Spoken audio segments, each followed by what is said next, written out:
Hey, hi everyone. Good evening. I'm Debbie Schwartz, founder of Road to College, and I'm here with Ellen Whalen, who is our counselor in residence. Oops. Oh, Ellen, sorry, my mistake on my slide.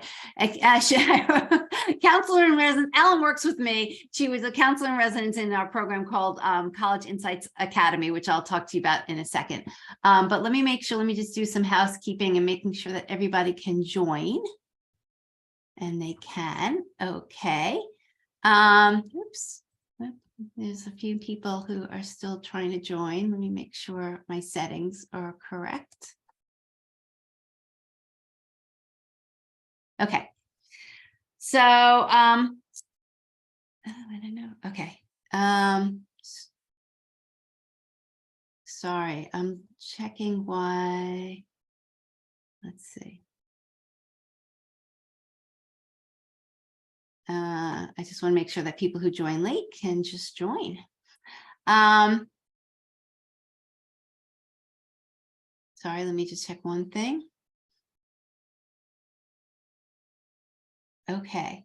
Let me put the chat on. So, sorry for the little delay, but welcome everyone. Tonight we're going to talk about early admission results, what we've seen so far, and how it might impact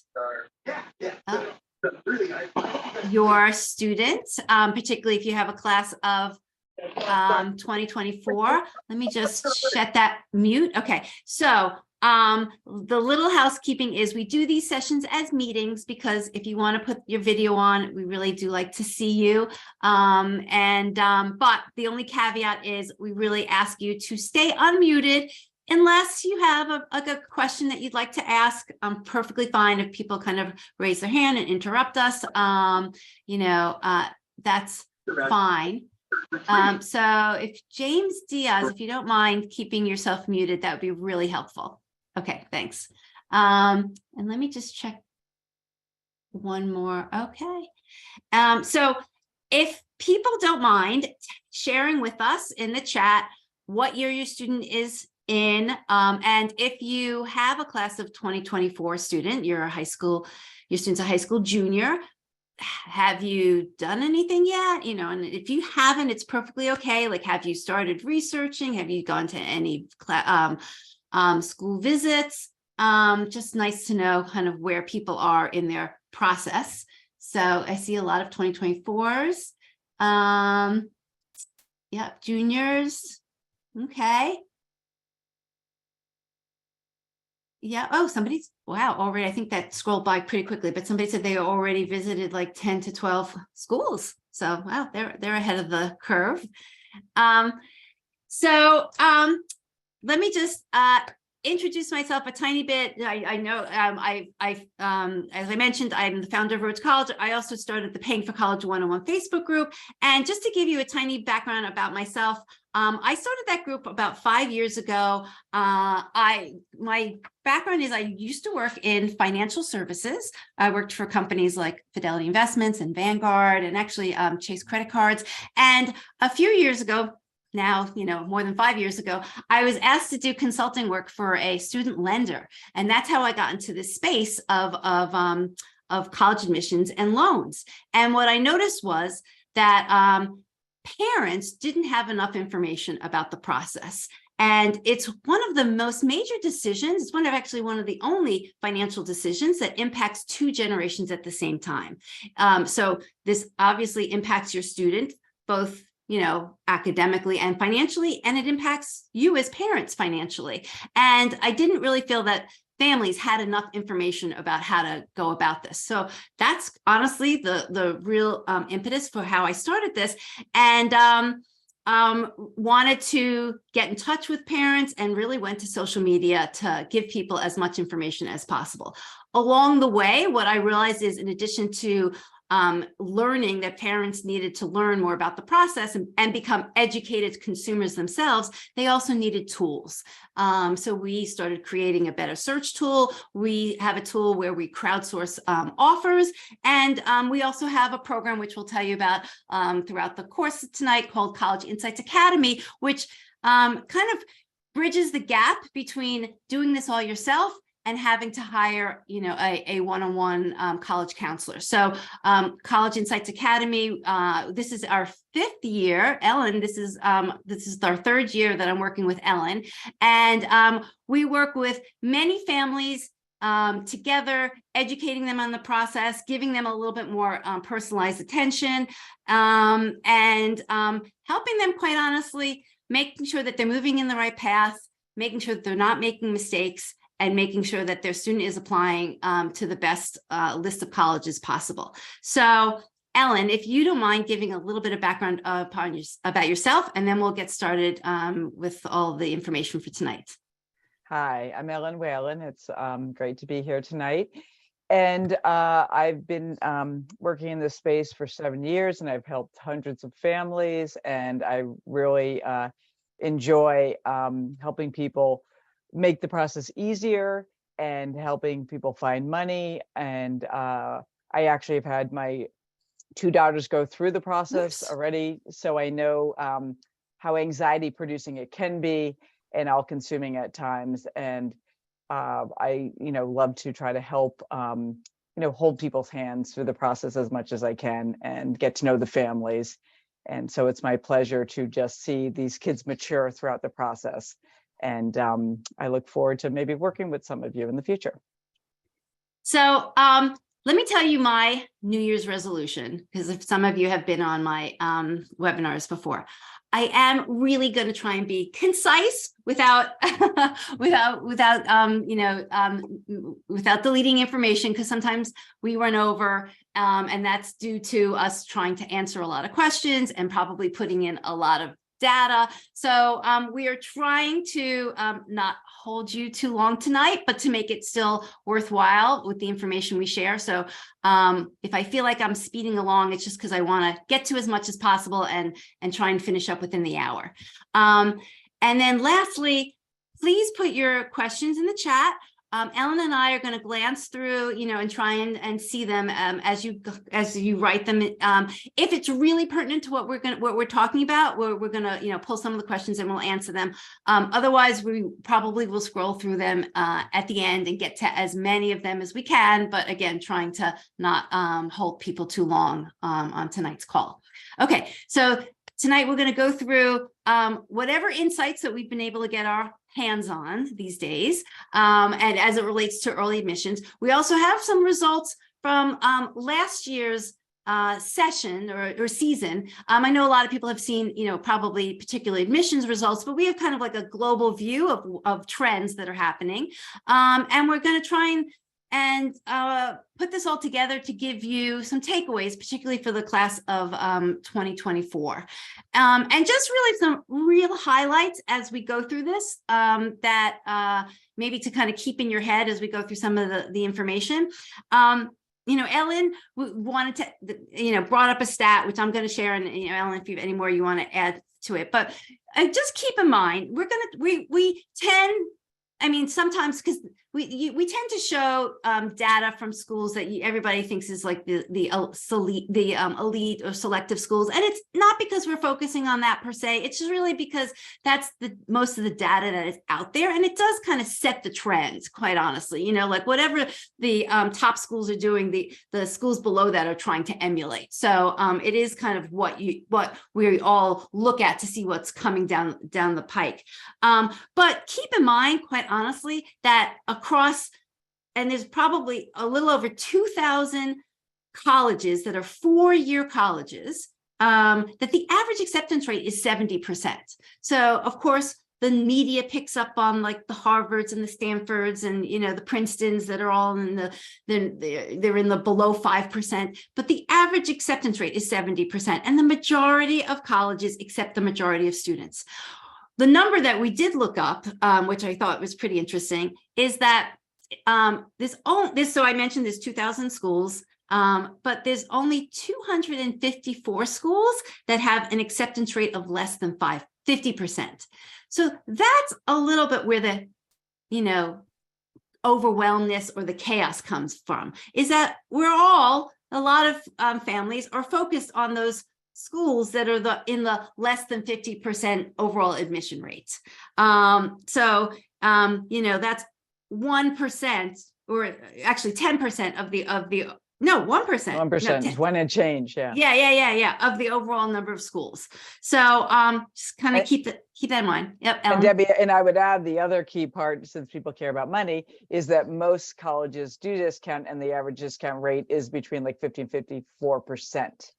Right. But at these highly sought after schools, they either don't discount whatsoever because they're only giving financial aid, or they give limited merit aid to really top students. Right. So keep that in mind, if a lot of this sounds like very competitive, yes, in those, in those top 25 schools, it is very competitive. In the next tier up, it's very competitive. And we'll talk about kind of like how things are shifting, so a school that maybe wasn't competitive a few years ago, all of a sudden starts become competitive because students who, feel like they can't get into the reach schools start applying to the schools in the next tier up. And then all of a sudden that school becomes, gets a lot of applications, their admission rate drops, and then they start to become competitive. So it's kind of like, it's like a mudslide, Debbie, someone asked about the discounting, and the discounting is the 54% is across the board, the total cost of the institution. And honestly, we're not going into a lot of detail about the discounts are really the equivalent to what you would get in merit scholarships.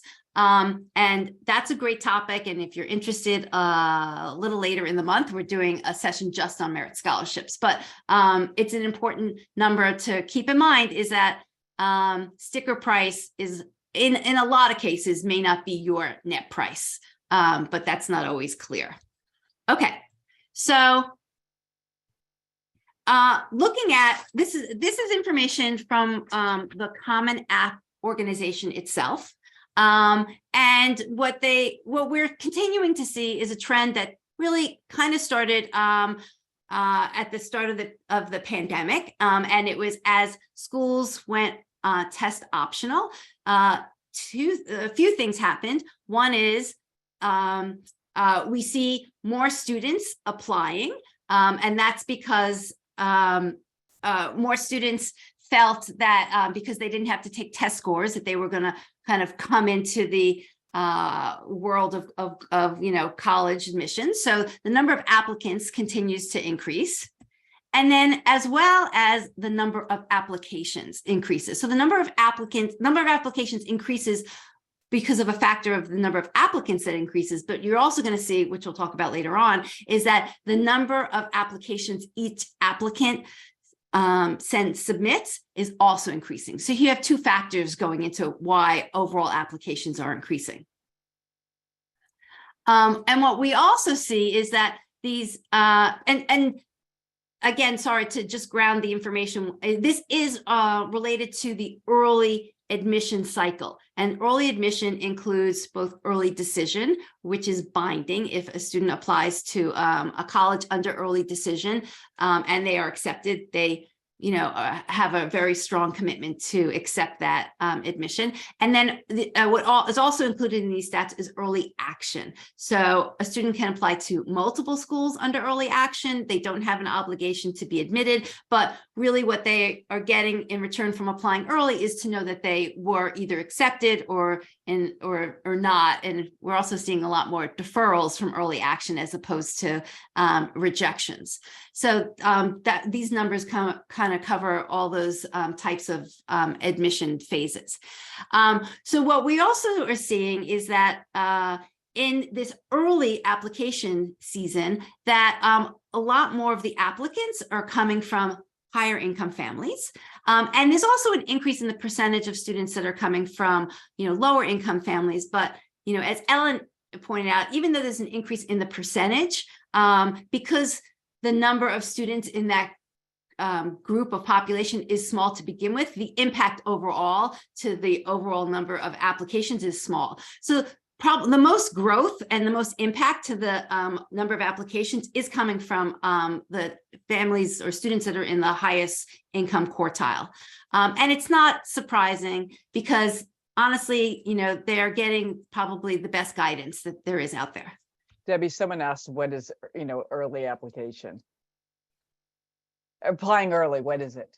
Oh, okay. Do you want to, I don't know if you, So colleges give this students the ability to apply early through a binding program called Early Decision, where they apply to they apply to a school saying they will commit if accepted.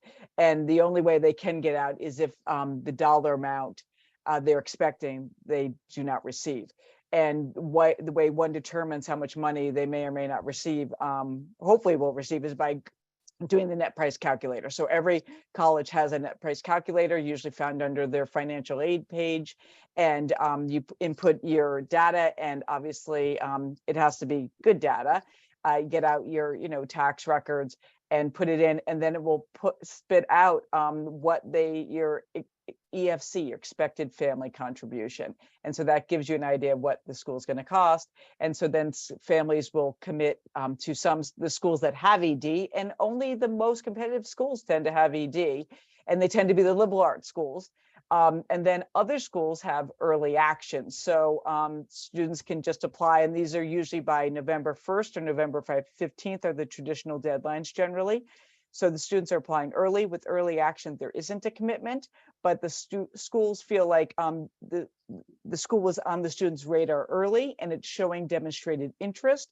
So they can tend to have an edge in early action, but sometimes there isn't much of a difference between that and regular, but a student has shown early commitment. But what's going on currently is a lot of schools are deferring early action students. And you might have heard a lot about that, because part of it is that top students are getting deferred from schools where they traditionally might have gotten into, but those schools are concerned about yield, and yield is the percentage of students that are accepted to a school that end up accepting the acceptance, as in they arrive on campus. And that's what yield is. And schools want to make sure, if they give a student an offer, that there's a strong likelihood the student will come. And the stronger the stats, the less likely that a student will come if the school isn't that competitive. So they will reject valedictorians thinking you're not going to come. So that's the nuance to it. It's complicated. And then really quickly, like Harvard and Princeton have single early action, single choice, which is a whole nother thing where it's not binding, but they can only apply to, say, Harvard and their state school. They can't apply to Harvard, Princeton, and Yale early. They can do that regular decision, but they have to commit to one of those schools early. And so they do that, and they can't apply to an ED school either. So it's complicated, but once you get into the process, it becomes more clear. It's complicated, but it's actually very necessary to understand. And that becomes part of, once your student has a college list, is deciding which of those schools have early action as an option. And if your student wants to apply early decision, which is a very big decision, because you're making a financial commitment, but there could be advantages. So that kind of all rolls into what I would call the strategy behind the college list. And those are important discussions to have in the summertime, because it's also going to impact your students' workload in terms of what they need to get done by certain deadlines. And thank you, Debbie. I just want to quickly touch about, someone was asking about discounting for people with high incomes. So when you're using a net price calculator for the high income families, generally your expected family contribution might come back at 80,000, 100,000. A lot of these net price calculators do not put in merit aid. Some do, some don't. You can tell if they're taking merit aid into account in the net price calculator if they asked for a student's GPA and or test scores. Another way to quickly look up to see if this school has merit aid is you can go and Google, merit aid for that school. And they might just say, oh, they give us financial aid. If they give merit aid, sometimes they'll list the different levels of merit aid they give, like the presidential scholarship might be full tuition, but they don't necessarily have the stats that only 10 kids get that. you don't know, you have to dig.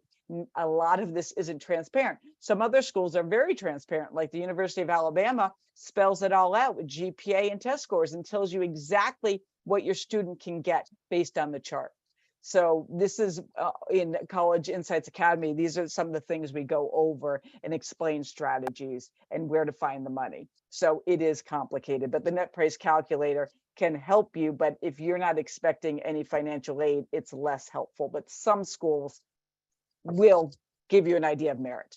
Okay, And some schools have a pre-read too. So that's another. Let's take this one more question and then we're going to move on. So Stacy's asking, most schools say their admissions are need blind. Is that really true? And does it differ for ED to manage their yield? So I will say, and Ellen, like chime in, there actually aren't that many schools that say that they are need blind.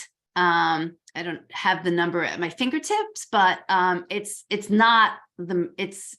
a very few number of schools that really approach it that way, and it tends to be the schools, quite honestly, that have the most money, so that they can truly be need blind. But a lot of schools are what they would call need aware, where they do have a sense of whether or not your student is full pay, meaning that they won't be eligible for any need-based financial aid, and that sometimes does go into factoring whether or not they will be accepted or not. It's just, colleges are businesses, and they are managing several dimensions, just like any normal business. They are managing enrollment, they are managing their revenue, and net revenue comes from the admissions office. So they can't always be blind, except for those really wealthy schools, about whether or not a family can pay or how much they can pay. And you also want to know if they meet 100% of need. And some of those need aware schools do meet 100% of need, but the perfect situation is need blind and meeting 100% of need. And those schools are even more rare. Okay, so moving on. We wanted to make the point that what we've also seen, or what the Common App is telling people, that over the past few years since the pandemic, there's also been a tremendous increase in the number of applications that for public schools. So although applications to private schools and public schools have both increased, the number of applications to public schools has increased even more. And what this chart shows, and this is actually comparing admission or acceptance rates. The blue is from 2002, the purple is from 2022, and this is at some of the top public schools. So although more students are applying to the public schools, I mean, that is obviously what is driving down the acceptance rates. And we, meaning like parents and all of us, we tend to feel like, oh, our state school is maybe a safety school. It's not that way anymore. The public schools are becoming as competitive as well as the private schools. Ellen, did you have any other insights about this? So yeah, the private school, excuse me, well, it's just funny that sometimes the private schools are easier to get into than some of these very competitive public schools. Sorry. I was reading some of the questions and I wasn't fully engaged with what Debbie was saying. So it can be misleading that as people think like, oh, my public school is going to be my least expensive option. Sometimes the smaller private schools are looking for more students, and they actually will discount, like we're saying, the 54%, and it can be less expensive than your public school. So keep that in mind. And then some public schools, they limit the amount of students they'll take from out of state. Some states do limit and some states don't. So that's a whole nother thing. When you look at acceptance rates, is it for in-state acceptance rate, or is it for an out-of-state student applying, to a different state school? So, and then also, are they applying to computer science, or are they applying to the humanities? Because the acceptance rates vary there too. So there are a lot of things to consider. But with University of California going test blind, Blind, yeah. accepting any test, there's been a huge surge at the UCs in particular. Some of the other theories about why you see this increase towards the public schools versus the private schools, it's again because of the pandemic. A lot of students wanted to stay closer to home, so they tended to favor, their state school over going to a private school in a different state. And, relative to, even though, and I completely agree with Ellen that there are a lot of schools where a private school could actually possibly be less expensive than your public school. A lot of in a lot of cases, the public school is a little bit of the financial safety. You have to be, quite honestly, a little savvier to find those private schools that will give you a net cost that's going to be lower than the public school. So it's possible, but for ease, a lot of people think that their state school is going to be the least expensive option. So that's another reason what drove up some of these application numbers.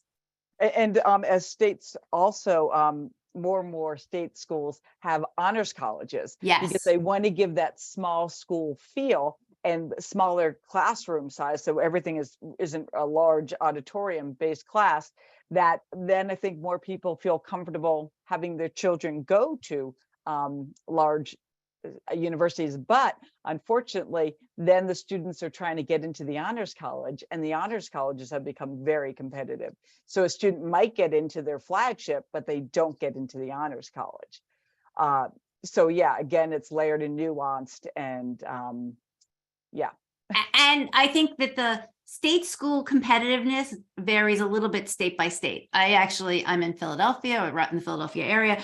Penn State has become a very, competitive state school. Competitive because there's a lot of in-state students that apply to it, and competitive because there's a lot of out-of-state schools students that apply to it. We actually had a family in our College and Science Academy, a very good student, right, Ellen? And I can't remember, did he get into the state school, into Penn State, or did he? No, he did not. He had to go to a satellite. Yeah. Which he did not get into the flagship. Yes. We were a little surprised about, but and again, this is state by state. Some states, as Ellen said, are very protective, and they actually have quotas for the number of in-state students that they have to admit, like University of Virginia, University of Georgia. Other states do not, and sometimes they give preference to out-of-state students who are paying more money.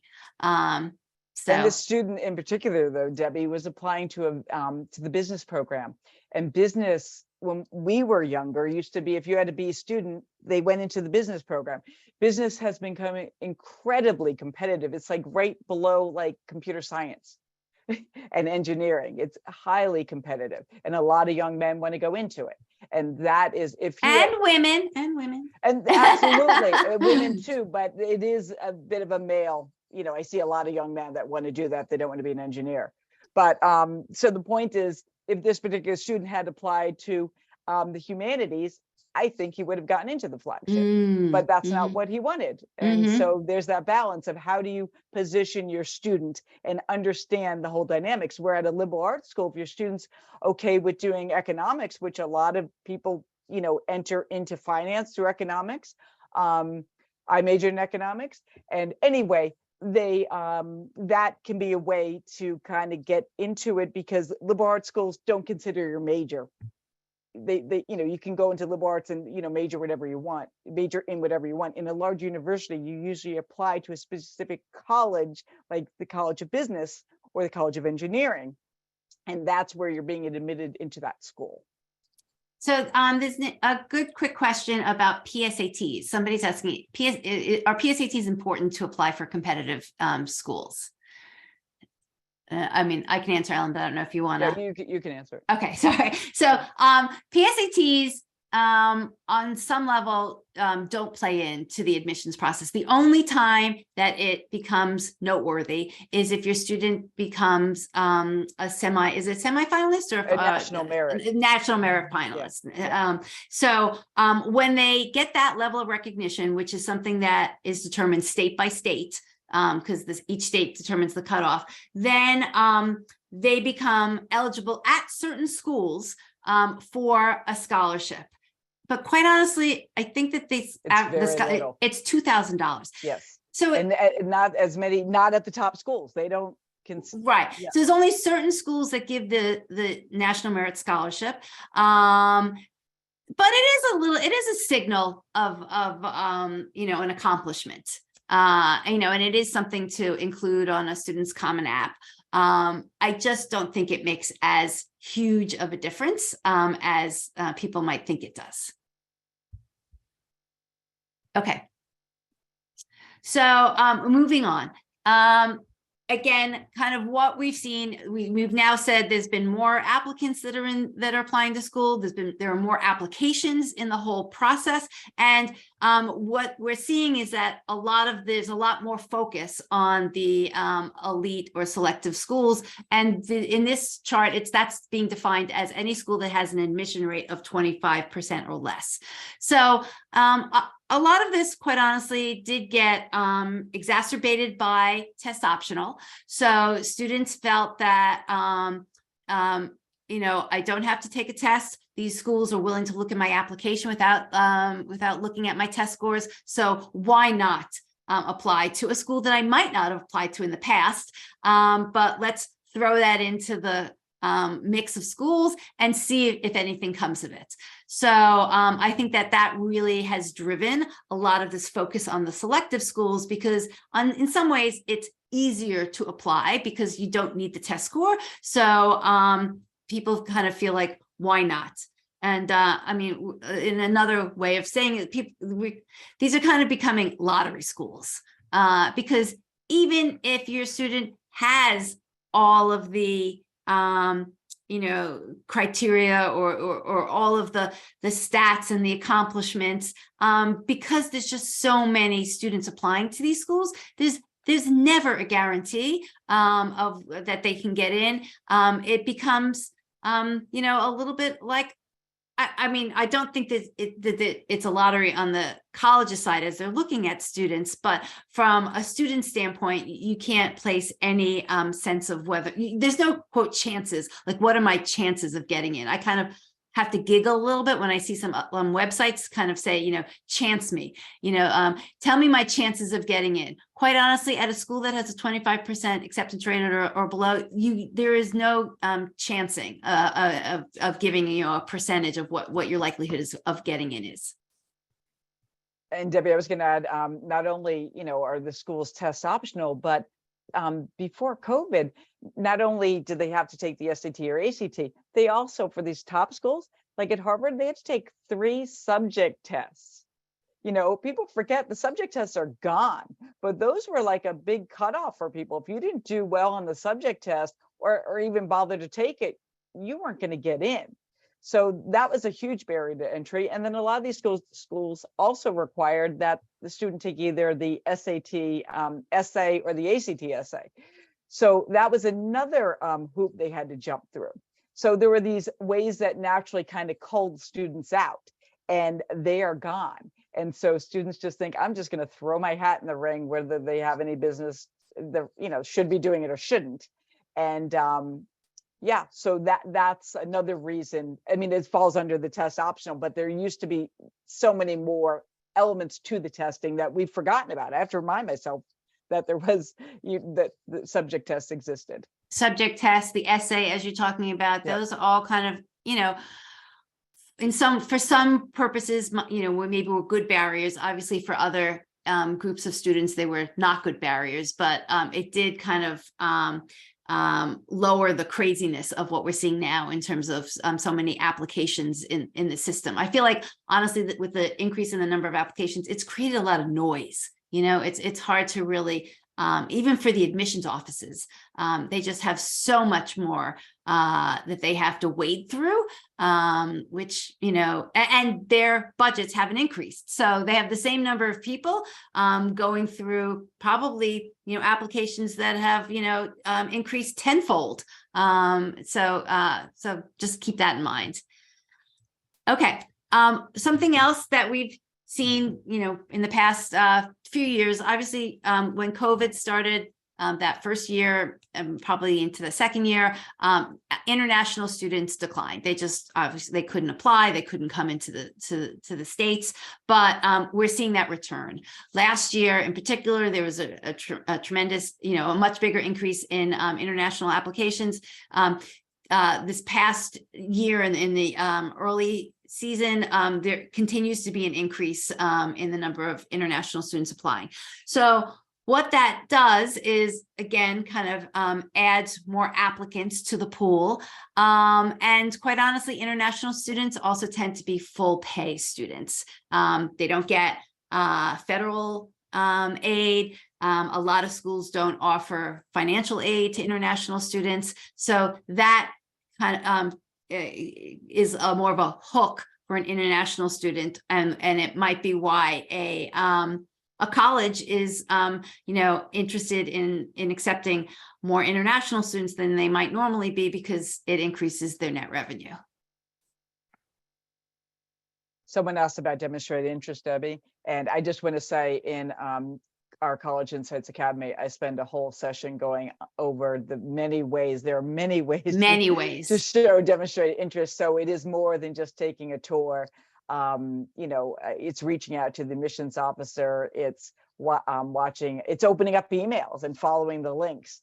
There are lots of different ways to do it. So yes, much more than tour.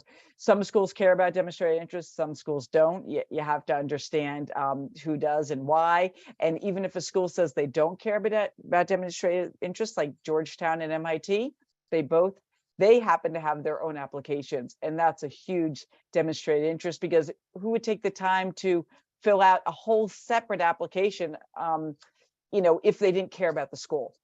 Those two schools are not on the Common App. So a school can say they don't care about demonstrated interest. And basically, I tell people to assume everyone cares about demonstrated interest.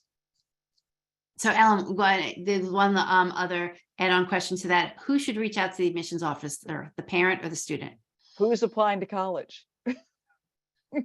The student, because they want to hear from the student, not the parent. There are times in this process when it's appropriate for a parent to reach out, but definitely for demonstrated interest, it's more important that schools see that the interest is coming from students. Yeah, is financial aid department, go for it. Call them up, ask them questions. I've called them, many times, and so much information is available to you by speaking to them, and they're very helpful. So a parent, absolutely talk to financial aid, but it's best for the student to reach out to the admissions office.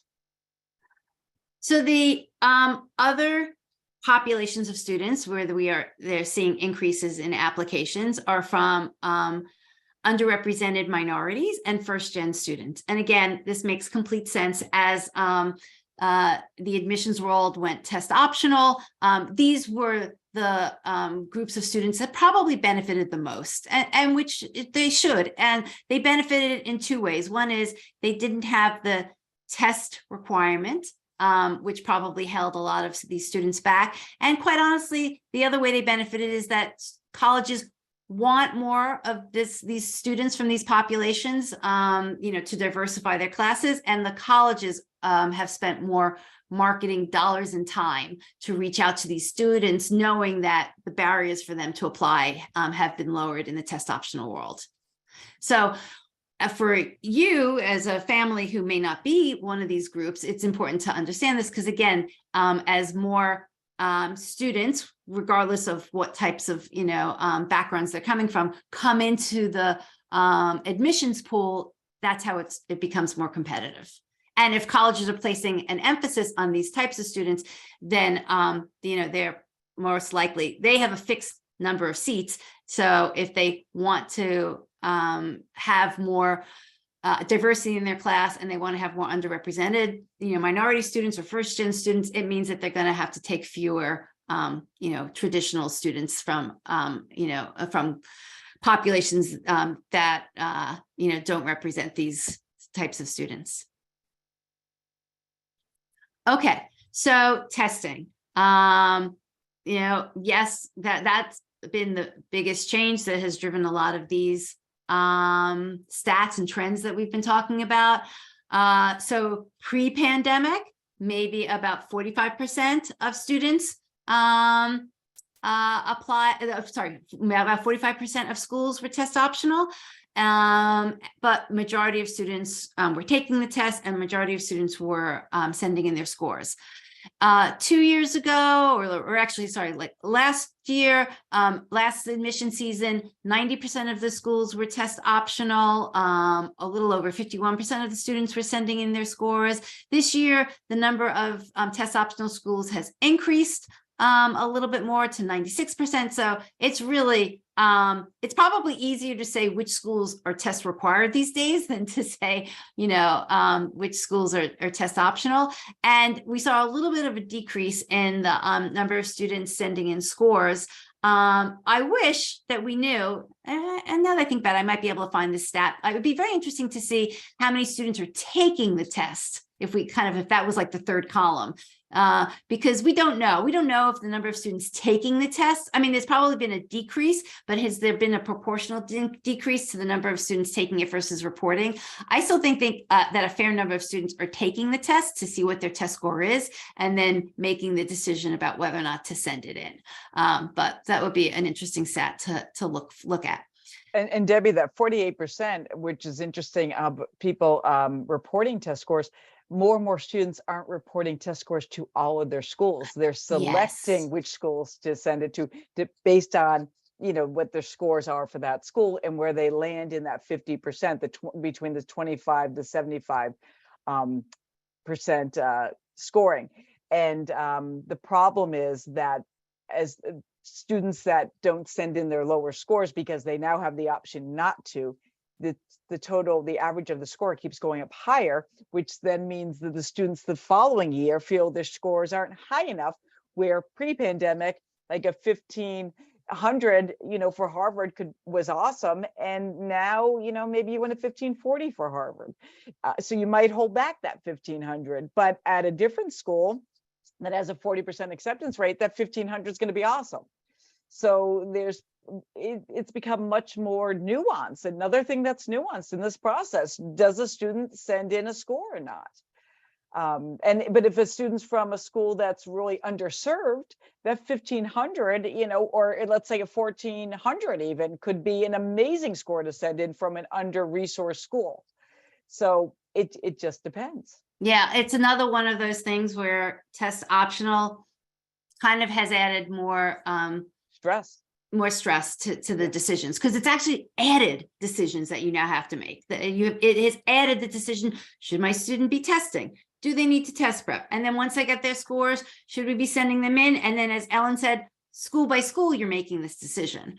And just as a tiny bit of a side, if anybody uses College Insights, which is our tool, we actually show whether or not the student has, when you look at the actual offers, you can see whether or not the student has submitted the test score. So, if you can look up real offers at various schools, and then you can see the offers, and then as part of that offer, you will see if there is a test score, that means that the student submitted the test score. If there is none, that means that they got accepted and got money without a test score. Just kind of another piece of information you might want to look at.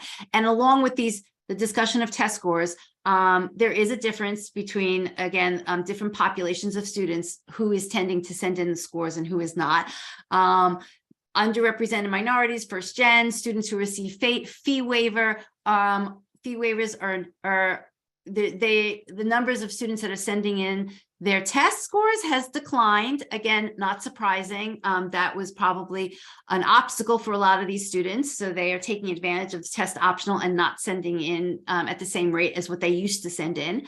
But then on the other end of the spectrum, families from higher income tend to still send in their test scores. Again, as Ellen was kind of alluding to, there's a lot of decisions to decide about whether to send in your test scores. And one factor, which is hard to kind of quantify, is the school that you're coming from. So, and if other students at that school are sending in the test score, not that you will know for sure, but if there's a general trend that students at the high school that your student attends, does test prep, take tests and send them in, then your student is a little bit at a disadvantage if they are not sending in their test scores, because admissions reps are regional.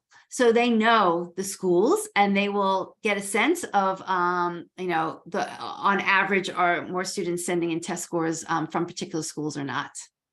Yeah, and the high school profile, which is another, I do a whole session on the high school profile, that actually usually has the average test scores for that school. So that helps the admissions officer know what's going on there too.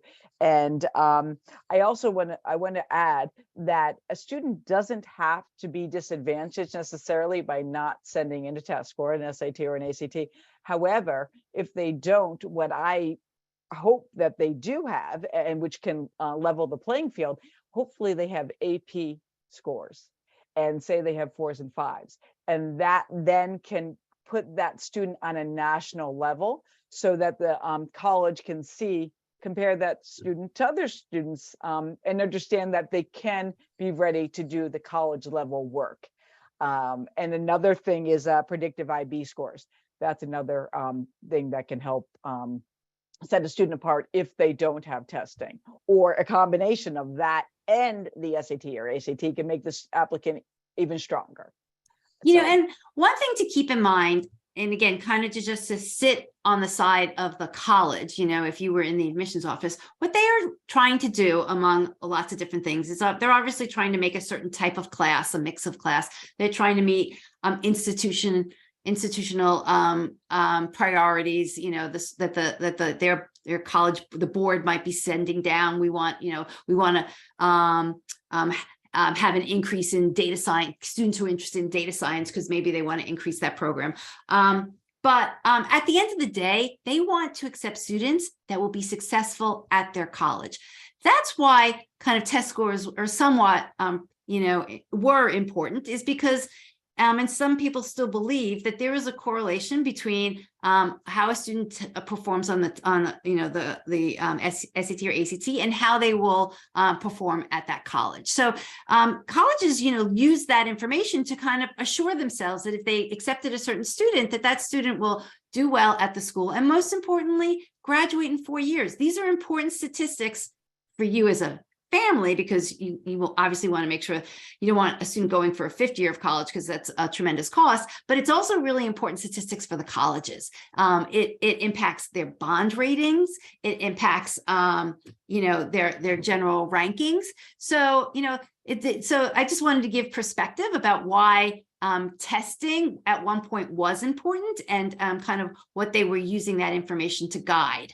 And that's why some schools are test optional, but they say, well, they're only test optional for a certain number of years, because they're gathering this data. They never had to look at this data before to say, if I'm accepting students without test scores, am I still being able to predict, are they going to be successful in school? And success isn't just, do they graduate in 4 years? Are they getting the same grades as students used to get? Because they might, if a college needs to support students more, honestly, that costs them money. If students aren't coming in with the same level of preparedness, that is going to be an impact on the instruction. It's going to be an impact on the professors. It's going to be an impact on the budget of the colleges. And the graduation rate too, which is very important, because that's part of U.S. News and World Report ranking, along with also the test scores. So all these things come into factor. And then again, to the bond rating, their rank is also a consideration with bond rating. So if they want to expand to become bigger and put more money into the college, if the bonds cost more money, then they can't do that as easily. So a lot of stuff is interwoven, and it's just not as transparent. There's just a lot of layers. There are a lot of layers going on. Okay, so this information, just to as we transition, is really from the last season. So the class of 2026, who high school class of 2026, who applied to college. But looking at the majority of students, 53% of students really did apply to like 1 to 5 schools. So there wasn't that frenzy for the majority of students. the frenzy, as you've gotten the sense of everything we've talked about so far, happens at the schools where that are more selective. And quite honestly, they probably happen at those 254 schools that I mentioned, have an acceptance rate of less than 50%. So as you move up in terms of selectivity, then you see that each student is applying to more schools. And to some level, I can't blame them. It makes sense because all this starts to come together.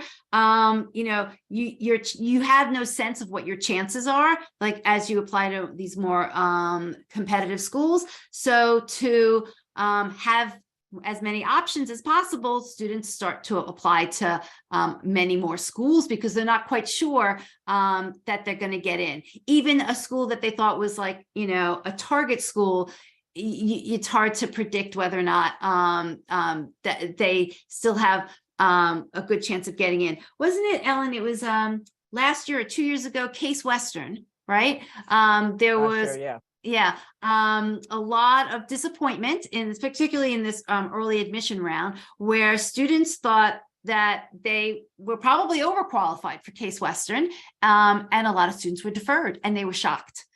And some schools, or they were even rejected. And probably in that case, Case Western was probably preserving their yield because they knew that these more academic students were applying to them as their safety school, and they didn't want the chance of accepting them and then not having those students enroll. So it's all of these nuances that go into what's going on in this space. But to some extent, I think if your student is kind of shooting for those schools that, I'm going to say, have an admission rate of 30% or below, be prepared that they probably are going to have to apply to 10 schools or possibly more. Yeah, someone asked how many schools do you recommend? And it really depends, like, are you looking for financial aid? You might need to cast your net wider. It depends the level of schools, the competitive, percentage rate of how many students are accepted at that school, what your students targeting. Because again, like Debbie said, a lot of these schools can be like lottery schools. So that all depends. Generally, we always recommend that a student has at least one financial safety, knowing whether that's the state school or that the school, there's a local school by us that always discounts, around 50%. So I always tell students to throw that on their list. It comes in around the cost of the state school. So you just have to understand, where your student is in what you're reaching for and what your financial goals are. So it all depends. But generally, before the pandemic, people were applying to about 8 to 10-ish, and now they're applying more like 10 to 12 and or more. Yeah. And, not that I'm sad to see that is the case, but it is a little bit of reality. Again, kind of as more applications has come into the system, your chances of being accepted to where you thought was, a target school just become more uncertain. So the uncertainty drives the need to apply to more schools. But at the end of the day, what we really focus on is that students and parents and families have options. You don't want to be in the situation come, April of your student's senior year, where either, honestly, and it happens, you'll read it on the Paying for College 101 group, where a student didn't get in anywhere because they were overshooting, or they got into a school that they're not that happy to because, they, overshot most of their schools, and they had a school on the list that they just put on the list, but they weren't that thrilled about possibly going. The third option is that the student got into a school that the family can't afford. So you'll see a lot of those stories, unfortunately, and that's the type of stuff that we help prevent. When, families that are in our College Insights Academy program, we really explain how to create a balanced list. And you'll see, I'll talk about it in a few more minutes. the list, in my mind, I think in Ellen's too, is the pivotal piece of this process. We say this statement a lot. Well, first of all, you can't get money from a school you didn't apply to. So again, you'll see a lot of these stories about, oh, I didn't know that this school could give me money, but it's too late. If you didn't apply there, you're not going to get the money. So creating a solid college list, and a solid college list means that it's balanced. So it's okay to apply to some of these reach schools, but make sure you have other schools on that list where you do feel like there's a good enough chance. Making sure that there are financial safeties on that list is so important. So it needs to be balanced and it needs to be strategic. All these things kind of come together at the college list and making sure that you're covering all your bases. And to Debbie's point about families overshooting, and another thing they do is a family might overpromise. And what I mean by that is they'll tell their student, oh, wherever you get in, we'll pay for it. And they don't talk to the student about finances from the start. And then the student gets into a school and the parents can't afford it. And they're embarrassed to tell their student they can't go. And so I think it's important from the beginning to talk about finances with your student. This is what we can afford, and this is the most we will pay for. And then talk about, how much do loans cost, and how, students can take $27,000 out in loans, and it comes to about over 4 years. Correct, over 4 years. Technically, they can do 31,000 if they have to go another year, but we go off of 27,000. And with interest rates going up, I used to say it was like 210 a month for 10 years, and I don't know, Debbie, it's probably gonna be like 240, 260 now, something like that for 10 years, and that's the minimum. But then parents can take Parent Plus loans, whatever. So I believe students should have skin in the game. I don't have a problem with them taking a loan. But it's just important for parents to talk about costs with their students so they aren't blindsided later on and disappointed. Let them know schools that you can afford now and what the budget is. So Ellen, there's a question about if a child goes to high school with a reputation of rigorous classes, do they, and I'm assuming that they refer to colleges, do colleges look at the grades differently? With rigor, so colleges consider rigor and GPA. So, right. So the transcript, and most likely they will have an understanding of how rigorous the classes are at a particular high school. Exactly. The first thing they do is they look at the student's transcript, and they also look at the high school profile. So they look at the transcript in the context of the profile. So if the student, let's say the school has 12 APs and the student took 9 APs, they had a very rigorous program. And then they also look at it in the context of they also read applicants in a school pool. So assuming, if a bunch of school students applied from that school, then they look at in the context of that. And then maybe admissions officer might know that there's a chemistry teacher that's known to be an incredibly hard grader, or maybe the counselor writes in the letter that the student suggests, could you please say that, doctor, a certain teacher is a difficult grader, and have them address it. So so there's nuance and context to it. So if you're saying that maybe your student took really rigorous classes but doesn't have a perfect GPA, it can be packaged so that it can be understood what's going on. But if the student really has challenged themselves, colleges want to see that students have challenged themselves. They don't want to see a student not taking any APs and having a 4.0, because they want to know they can handle college level classes. So again, every student's different and every school is different, but that is the nuance of understanding a GPA in relationship to the classes they've taken.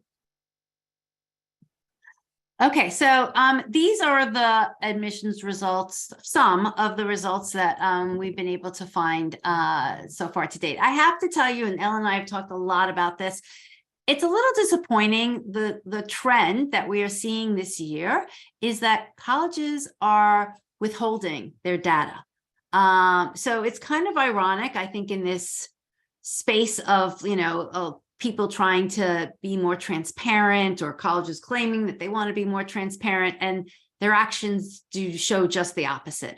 Some schools are claiming, well, they don't want to hype things up even more by sharing their data, and showing that and making that there's now an emphasis on what the numbers are.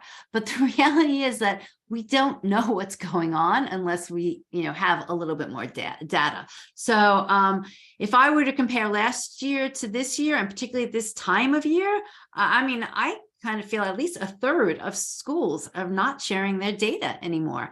And what happens is that if they don't share their data at all this year, we won't see it for another 2 years. So the other place where we get to see data is something called the Common Data Set, which, if you're not familiar, you should start to become very familiar with. And that's a huge topic that we talk about in the College Insights Academy.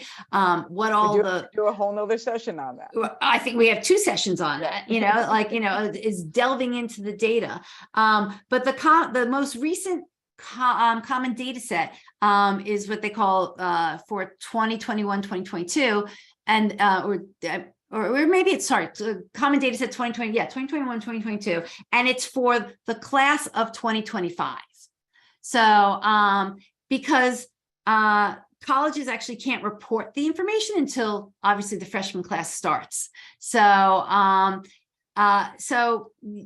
the freshest data that we're ever going to get is always like about close to 2 years old. Even though we get pockets of this data when the results actually happen, data across the board is usually 2 years for the class 2 years prior. So I find it personally very sad and disappointing that more schools are no longer sharing their data. But that's the world that we're in, that we have to deal with. So of the schools that are continuing to show, and I will give a shout out. I don't think I have their information here. I will give a shout out to Duke, and we'll share the link. The Dean of Admissions at Duke actually did a YouTube session, which is the first time he's done it, being the opposite, being overly transparent and going through all the details of his data. So I appreciate that. I wish that all the schools were like that, but unfortunately they're not. So the data we have here compares the past 3 years of early admission, early decision, early action rates for these schools. A lot of schools, you can see the red line, which is this year's rate, did decrease. I particularly look at Boston College. I don't have the, so it was probably about 38%, 2 years ago. Now they're at 30%. Well, I think BC, what's going on there, Debbie, is remember they went to early decision like 2 years ago? Yes. Because they used to be only early action. Yes. So I think that they're picking up speed. That's why I think the green, that was probably the first year they did ED. Yes. Yes. So what also impacts these numbers, obviously, right, is just straight math. If colleges are taking the same number of seats early decision, but they get more applications, well, then by default, their acceptance rate for ED goes down. And that is also what could be. So there's 2 factors that could be driving things. Increase in admission rate obviously forces the acceptance rate down, and in some cases colleges do decide up and down. Sometimes they take more students early decision, and sometimes they take fewer students early decision. I think what we're tending to see is that they are taking more students early decision, and I'm gonna jump ahead. Well, because of the uncertainty with COVID. Yes. And people applying to more and more schools, then they want to be able to lock down because, again, they care about their yield. So, yeah. So another really important factor or data point to look at is what % of the class is a college taking early decision. particularly early decision. And somebody asked again, what's the difference between early decision, early action? If a student applies early decision, if they are accepted, they are committed to going. So it's kind of like a slam dunk. If they get in, that's where they're going. They have to actually withdraw all their other applications. When they apply early decision, they actually sign a agreement. The high school counselor signs the agreement. So it's a very serious decision. So that's the commitment of early decision. If a student applies early action, they don't have that commitment. All they've said to the college is, I'm sending in my application early. The college is agreeing, we're going to review your application early, and we're going to give you your results early. But you do not have the commitment of having to attend if you get in. But the trend that we're seeing is that colleges are using the early decision as a lever in their process, right? So if they accept more students early decision, what it also does is it locks in their tuition. They know for a fact, and let's look at the top school, Bates. Last year took 65% of their class early decision. That means that they guaranteed, they knew by January 1st, that they knew, a good chunk of what their revenue was going to be for that school year. So the more a college admits early decision, it both benefits them because it commits it makes their revenue more certain, but what it does to the applicant base is it makes it much harder to get in regular decision because there are fewer spots available at that school and more applications vying for those spots. Yeah, so like if a school says they have a 20% acceptance rate, that's the average. The acceptance rate for ED, early decision, might be 35%. So that means then regular decision might be 10%. So you have to dig into the numbers. The more they fill the class ED, the lower the acceptance rate for regular. And again, I don't know if anybody has tried out College Insights, the tool that we have. You can go to collegeinsights.roadtocollege.com. We break out those numbers because we know it's important that you shouldn't just be looking at what the overall admission rate is. You need to know what the breakout is. You need to know if a school is accepting early decision, what their admission rate is, early decision, what percentage of the class are they accepting early decision, and by default, what that leaves for regular decision. Another school that we just wanted to point out is Tulane. So last year, they accepted 67% of their class early decision. There was a lot of articles written about this because in addition to early decision, so some schools only have early decision. Some schools have what they call early decision 1 and early decision 2. So they have 2 deadlines that students can apply to. Early decision 1 tends to be around the November 1st, November 15th deadline. Early decision 2 tends to be January 1st, January 15th. And early decision 2 gives the student the chance, quite honestly, who didn't get in early decision 1 someplace, to make another decision if they want to apply to a different school, early decision 2, or it just gives a student who even might have gotten into early action schools the chance to rethink whether they want to commit to a certain school early decision.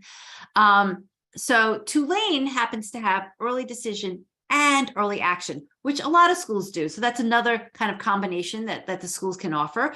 Last year, looking at the numbers between the number of students that Tulane took early decision and what they took early action, what was it, Ellen? There were only 108, I think, spots left for regular. They took 108 period regular decision. And Tulane's a large university.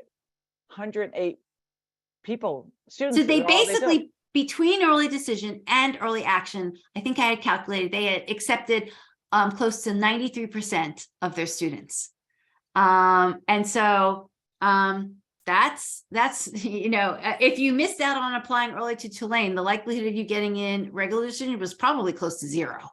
But if you knew that information ahead of time and Tulane was an important school for you, you would have either looked at the costs relative to the net price calculator and potentially applied early decision, or at a minimum, you would have applied early action. And again, those are all of the discussions and all the tips and tricks. Not I don't want to use the word tricks. It's not, but they're the tips and the guidance that are the things that you would learn as part of the College Insights Academy, which Ellen and I guide parents through. Okay, so somebody's asking, is it true that the Ivies offer financial aid comparable in regular decision with their ED students at the time of acceptance and meaningful need, so that ED students are not at a disadvantage financially? So any school that has a net price calculator and that claims to be 100% meet need, they are going to their net price calculator tends to be pretty accurate. So a student who applies to a school that is 100% need, whether they apply early decision or regular decision, they are going to get the same amount of need. And so if you're in that situation, if your family is in that situation, that's important to know. And that's why we stress doing net price calculators. It's why we stress understanding your financial situation, and seeing if the net price calculator is a number that you could potentially afford. So if your student applies to a school where your net price calculator predicted a number that you could afford, you might feel more comfortable applying early decision to that school, because you know that the financial aid package that you're going to get back is a package that you're going to afford. And to the person who asked that question, yes, those schools, whatever aid they're going to give regular decision or early decision is the same aid they're going to give regular decision. It's not going to differ. Okay. So we're going to try and sum this up, particularly for the class of 2024. What can you walk away with all the information that we shared tonight? Hopefully what you're getting the sense is that you should become educated on the process. There's just basic education about how the process works, like, terminology, what's a net price calculator, what's your EFC, although that's changing. I think it's going to be called student aid, something is just SI, I think that, or SA it's going to be called in the future, how your EFC is calculated. I mean, there's just a lot of basic terminology that's important to understand. And then you have to factor in with that terminology, how the process works. Again, there's basics of how the process works. And then as I think hopefully you've gotten a sense from what Ellen and I have shared, there's also nuances about how the process works. And it's putting together the pieces of these nuances, and then you layer on top of it your family situation, and on top of that, who your student is. And, that's what you have to deal with in figuring out how to navigate the process. So I encourage you, whether it is working with us in College Insights Academy, whether it's doing a lot of your own reading, whether it is, joining various groups, that getting as much expert guidance as you can really will pay off in the end. The ROI on getting as much guidance as that you can afford helps you avoid mistakes. And I'll tell you about a mistake that I had to deal with a family recently. And it actually will give you guidance to the schools where you potentially your student will get merit scholarships. And it will be schools that your family can afford. So that's kind of like the number one thing that we hope you get out of tonight. The second thing is your student's college list is key. It has to be balanced and it has to be strategic. And I'm going to focus on that in another bit, but it is the linchpin of the process. If you don't have a college list, you're not going to get your students not going to get the results that they want, and you as a family aren't going to get the financial results that you probably want. The third piece is understanding your students' positioning. And I don't know, Ellen, I'm going to pass that to you. Do you want to maybe explain a little bit more about what we mean about your students' positioning? Yeah, well, it's understanding your students' chances of the schools on the college list and making sure that it's a balanced list. And a lot of, again, students overshoot. They don't understand their positioning in the context of the whole applicant pool. And there are students that are very, very good students, but they don't have like a national or a state rank that like the Ivies tend to prefer. So a student has to understand what their best assets are and how to polish them as much as possible. And the sooner students get going with this process, the more we can help them, or they can help themselves. But I definitely love enjoying helping students position themselves as best they can. And that's by looking at their current activities. How can we bring the activities to another level? I do a whole session on what to do in the summer.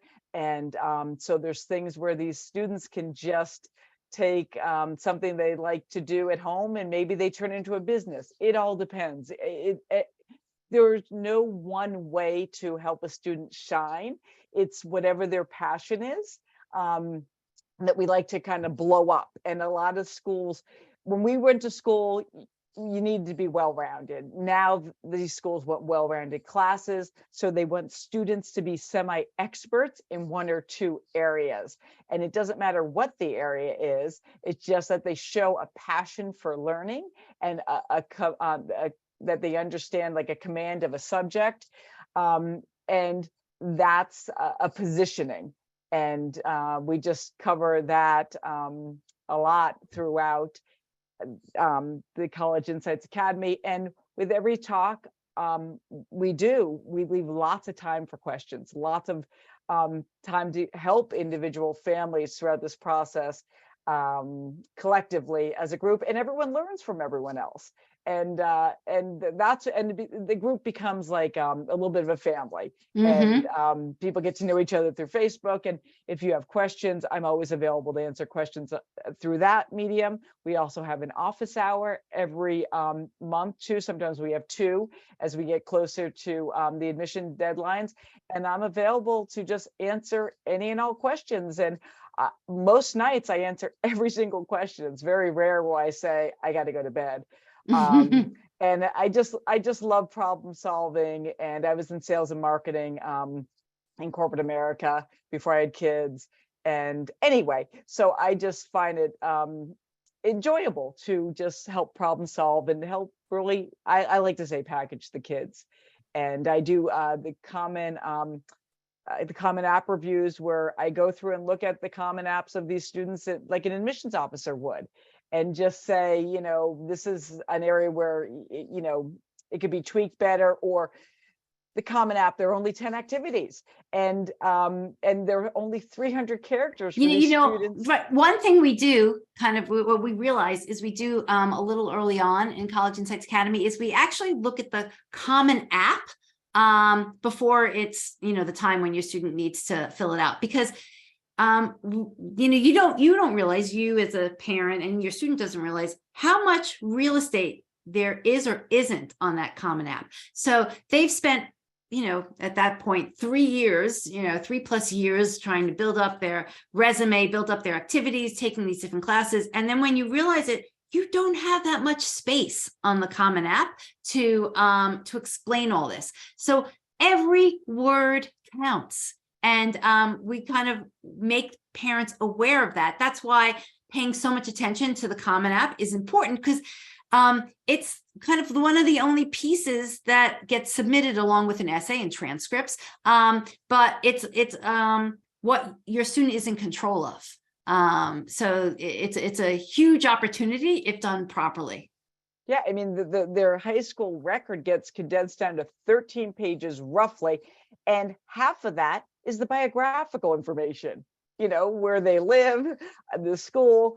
So yes, there's not a lot of room to really help your student to package them, to just put everything on paper.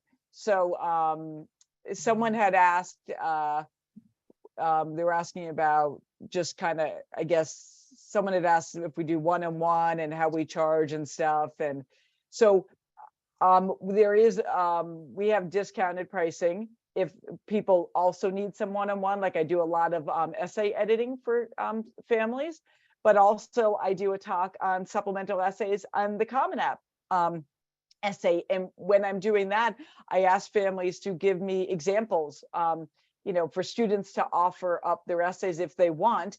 And I try to present as many as I can. I can't always do all of them, but it just depends on how many people submit. And then I will go through that as an exercise, and we'll talk about what's working in the essay and what isn't working. And I'll do edits on it. And so people find that really beneficial. And then if they feel they need more help, I'm here for a very discounted rate. On average, nationally, it's $200 an hour for an admission, a college admissions counselor. And it can be on the coast even more. So why don't we kind of explain? So College Insights Academy is this combination of monthly sessions. Ellen, you kind of like you summed it up. It's like 60 hours of webinars similar to what we're doing tonight. Teaching families about what they need to know, kind of in a calendar format, meaning like, if it's February, these are the things you should be focusing on. If it's March, these are the things you should be focusing on. So there are between 2 to 5 different sessions a month, and that includes an office hour, which is just open. So you might come across a situation where you just want to ask a question. So that, that's what the office hours are for. And then in addition, we have a private Facebook group where any day, any time of day, you can ask a question. That's another place where you learn other people's questions, so you might not have thought about what that person is concerned about, but now you learn. And Ellen also we're always scouring, different information sources. So she will share anything new that she has found or anything that she thinks is important that people should read, whether it's, an article or an excerpt from a new book, or it's a new data source that has come out. So, that's part of the program. The other part of the program, and again, if anybody has tried College Insights, is that you will get access to College Insights for a full year. So that's all the data that we're talking about. It gives the opportunity to create lists, create lots of different lists. So that's kind of like the core platform that you can use to make sure that your student is building the right list. What we're doing this year, which is a little new, because we found that the families that are most successful with us are families that allow us to really give them personalized and individual attention on their college list and their Common App. And so if you've gotten the sense through everything that I've been talking about today, the college list is pivotal, right? So we are bundling in, we're kind of including into our whole service that it will include your own personalized review of your student's college list and a review of your student's Common App. These are things that people who aren't part of our College Insights Academy come to us, usually in the fall time frame, sometimes a little bit last minute, and say, can you help me with this? And we do, but the people who really get the best results are members of our College Insights Academy, because they use all the learning that we're teaching them to create a great college list, which we either confirm or we tweak with them, or we give them more suggestions, and they give us the chance to help their student with their Common App, which makes a big difference. So this is honestly a special deal that we're running until next week, the 18th, because on the 18th is our first class of the year for College Insights Academy. So you'll get some emails with this information, but hopefully people who, particularly families with class of 2024, I don't mean to make people nervous, to feel like, oh, you're behind the 8 ball. You're not behind the 8 ball, but this is a perfect time to start. I think, we're stressing that a lot of students apply early admission with early decision or early action. That means deadlines of October 15th, November 1st. Okay. So if you kind of like roll that backwards, that means doing essays over the summer, roll that backwards a little bit more. That means that your student has to have a college list to know what essays that they're going to be working on. So that means kind of like in the May, June timeframe, if you have a good college list, then your student knows what they're going to be working on over the summer. And to get to a college list, you're going to need a few months of researching. You're going to need to potentially do visits. You're going to need to gather and learn the process and gather the information to start building that solid college list. And Debbie, I was going to say, when you talk about the college-specific essays, if a student is applying to top colleges, they could have 30 or more essays. So they definitely need to get going early because it takes a long time. They can spend 2 to 4 hours per essay. So that's something to keep in mind. So somebody is asking when, if the class of 2025, if you're in the class of 2025 and you're interested in joining College Insights Academy, I think it's great because you know, we're talking about starting early. You'd even be starting, you know, earlier than the majority of families to really understand the process. What I would encourage you, if you're a class of 2025 and you're interested, to email me, because I will probably give you different pricing, because you don't need to include the college list and the Common App review. So I'm thrilled that you would be interested, and I think it would be extremely beneficial. But just email me at debbie@rhodecollege.com, and I could help you with that separately. Okay, so somebody's asking, do we also have review essay, like basically help with the essays? We absolutely help with the essay. Ellen and other people that work with Ellen are masters at that. We didn't so the Common App review does include a light review of a student's essay, but we provide discounted pricing for people who are in the College Insights Academy to get add-on hours related to the essay. It's a little hard to estimate how much essay help a student needs. It's kind of based on a few different things. One, how many schools are they applying to?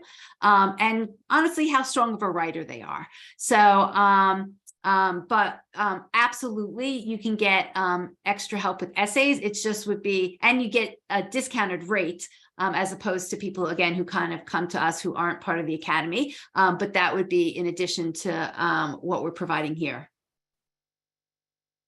Yeah, and just to jump on that, I was a professional writer for over 10 years. And when I work with these students, a lot of them really blossom with their writing. And I really enjoy seeing them develop that their strength in writing, because in college they do a lot of writing, and it's important for them to communicate effectively. And CEOs say what they're looking for in college graduates are people who communicate effectively verbally and in the written format. So that's what college is about. And the admissions officers understand that how a person writes is insight into how they think. And so the more clearly they can write in their essays, the better off it is for them. And it's a great exercise for them in general. And unfortunately, they aren't taught how to write this way in high school. They just don't. It's a completely different way of writing. The personal statement, 650 words. And then the supplemental essays, some of them are like 150, 250 words.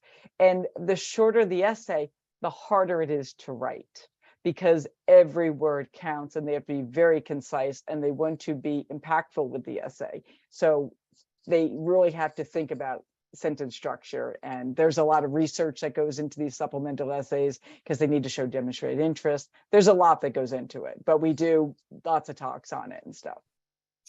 And one-on-one too, whatever people need. Right. So yeah, somebody asking, do we have one-on-one private counseling package? To tell you, I'm going to say yes and no. We help parents and families if they need additional help one-on-one, but we really encourage families to join the College Insights Academy. Because it's a really tremendous ROI on your investment. A lot of what a counselor might do one-on-one, a one-on-one with a family, it gets covered at, quite honestly, a less expensive cost and price in the College Insights Academy. And then if you need additional one-on-one help, you can add it on. But the reason why we provide this is because majority of families and students don't need one-on-one help the whole time. They might need one-on-one help at certain times of the year. I'm not discounting that, but for a bulk of the time, to learn the process, to understand the ins and outs, to get your questions answered, that you don't need necessarily to pay the rate of working one-on-one with a counselor. Once you learn all that, and then you might have particular questions, and you might want an extra hour one-on-one to discuss your situation, absolutely. But I think it's so much more cost effective if you join the College Insights Academy, learn as much as you can in the setting that we're providing, and then when you need the one-on-one help, then add it on. But you don't necessarily have to start from the beginning in a one-on-one situation.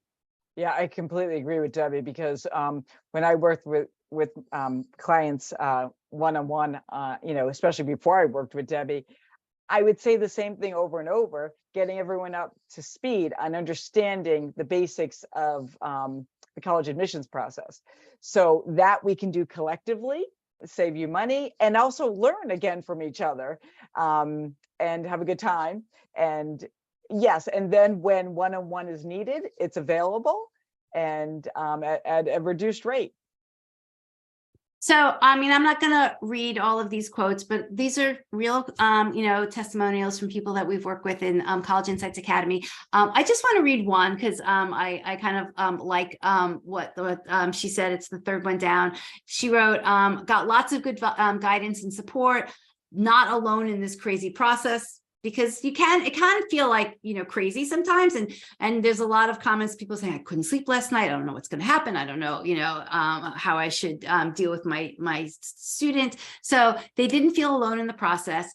They said, got a lot of little tips and tricks, were helpful and keeps you grounded when everything feels so over the top with the competitiveness of these schools.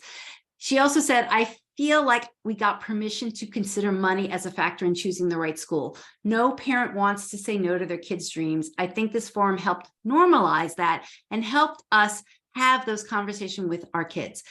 What I actually say about this, the cost of college these days, which is crazy, is I think that regardless of what social economic level you are at,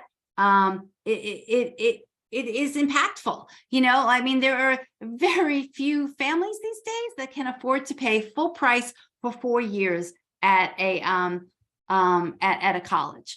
And so everybody's issues might be different, depending on what your financial situation is, but so many families are impacted. And so to not consider finances as part of the process is a huge mistake.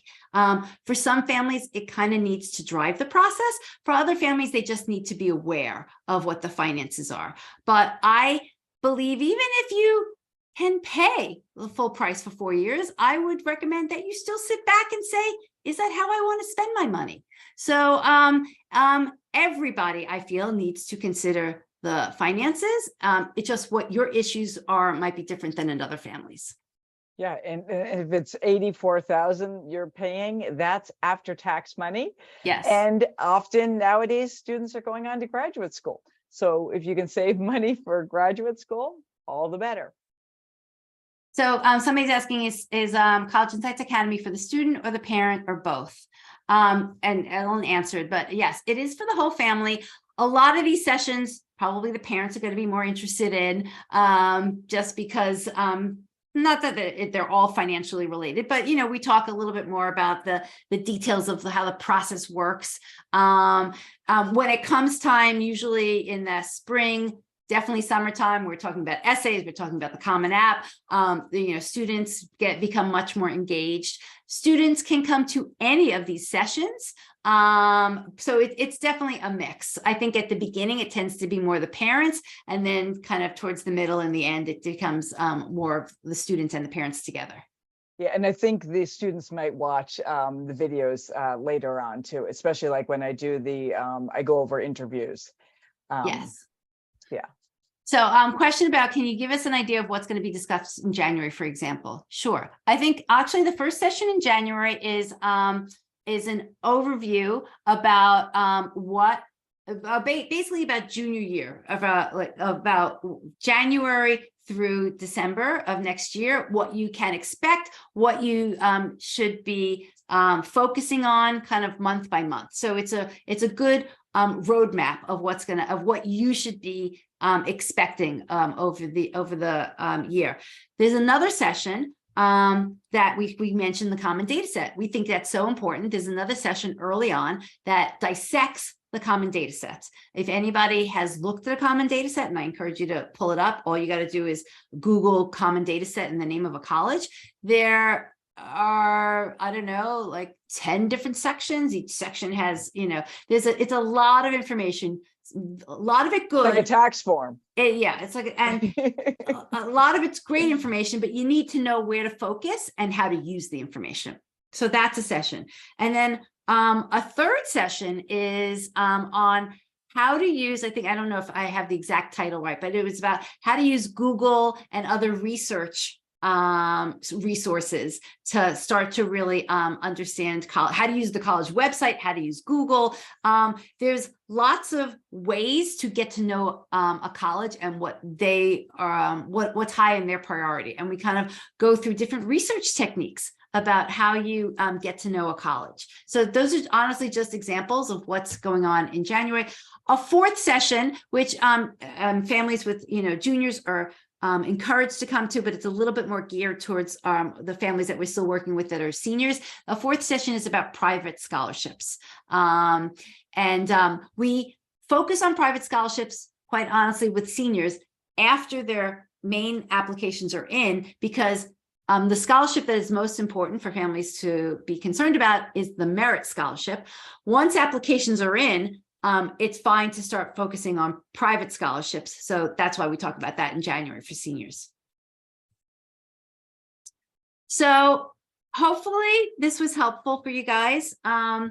We are a little over my goal of trying to be concise, but I think we hopefully gave a lot of good information. I'm going to go back for one quick thing. Somebody asked, because I don't like to leave this open-ended. Somebody asked, what was the mistake that I saw? And I'll just tell you really quickly. So the mistake was not with a family who we worked with. It was a family who came to me, after they came to me in December, kind of after they had made their mistake. And basically, and this kind of combines understanding the data, understanding your students' positioning. And this family had applied, I'm not going to mention the school, but they had applied to a school early decision. They had never run the numbers. So they didn't really know how much that school was going to cost. And it turns out that they got a financial aid package that they couldn't afford. Or I shouldn't say they can afford it, but it wasn't the number that they wanted to see. And so obviously the mistakes they made are that they didn't run any numbers before making a very important decision about early decision.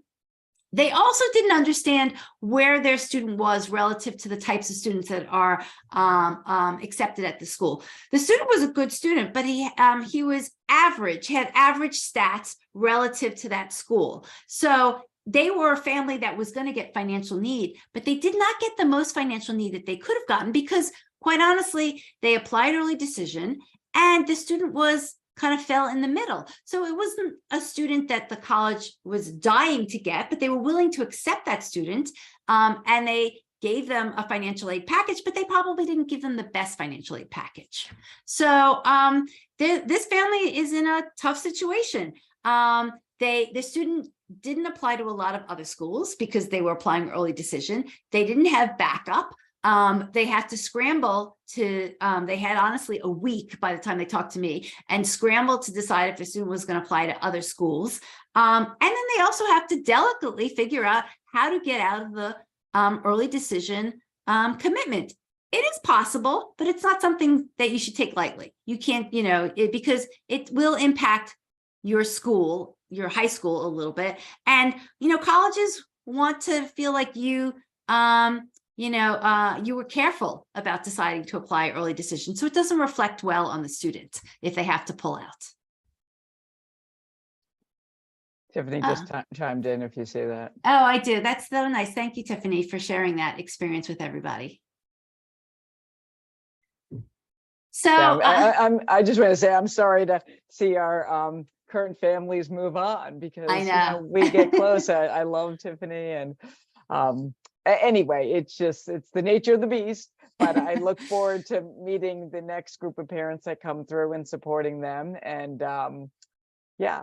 And we're not done with the families with seniors, and hopefully that they will share some of their experiences and sprinkle their words of wisdom to the families behind them, because that's always nice to learn from families who've gone through the experience. Yeah, and that's a question that I do ask the seniors. I ask them what advice they would give the junior families, or what didn't they know that they wish they had known early on. So it is nice to have their knowledge before they fully leave us.